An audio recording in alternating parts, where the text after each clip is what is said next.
saja resolusi jihad. Resolusi Nahdlatul Ulama tentang jihad fi sabilillah. Bismillahirrahmanirrahim.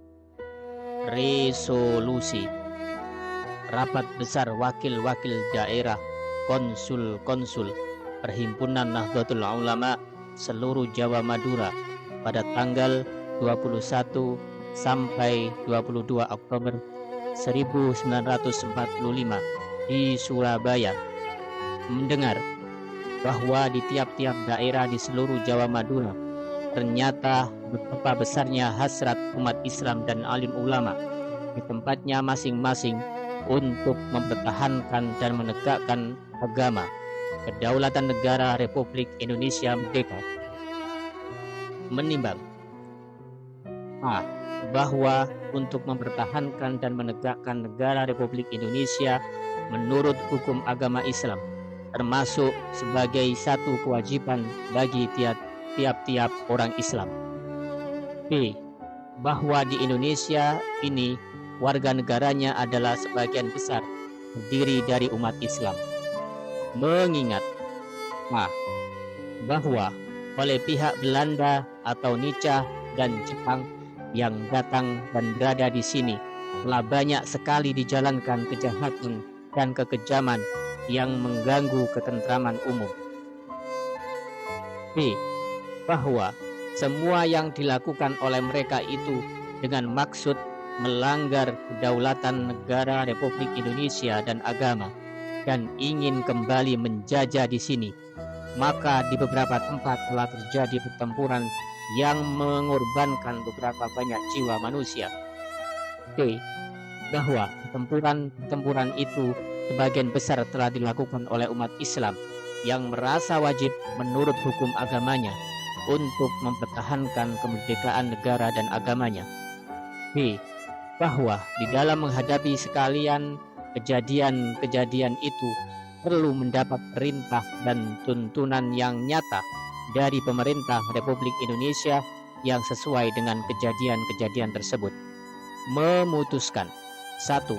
Memohon dengan sangat kepada pemerintah Republik Indonesia supaya menentukan suatu sikap dan tindakan yang nyata serta sepadan terhadap usaha-usaha yang akan membahayakan kemerdekaan dan agama dan negara Indonesia, terutama terhadap pihak Belanda dan kaki tangannya.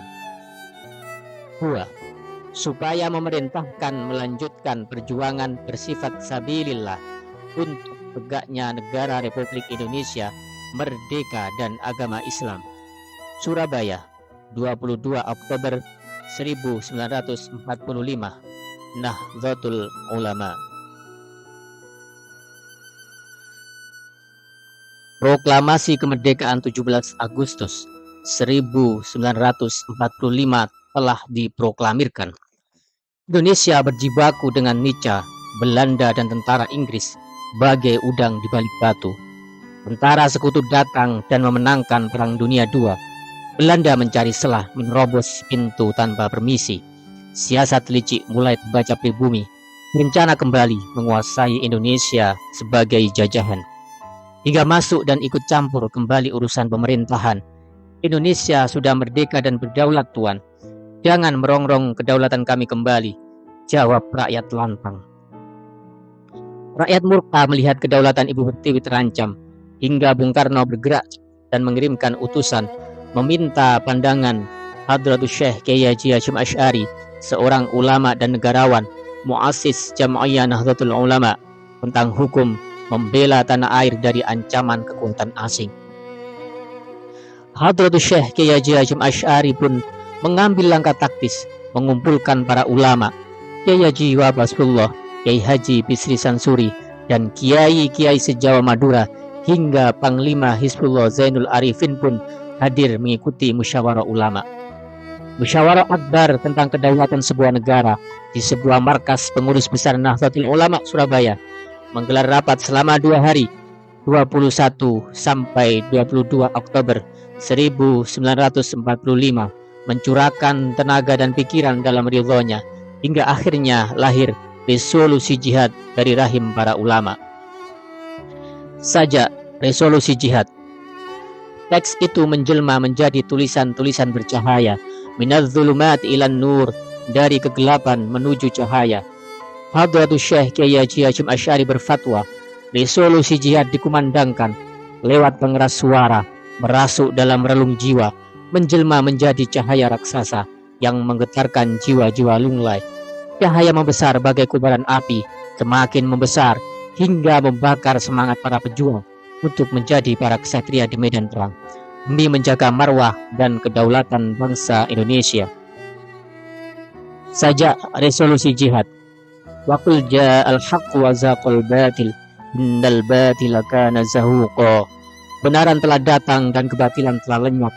Penjajahan adalah kebatilan yang nyata.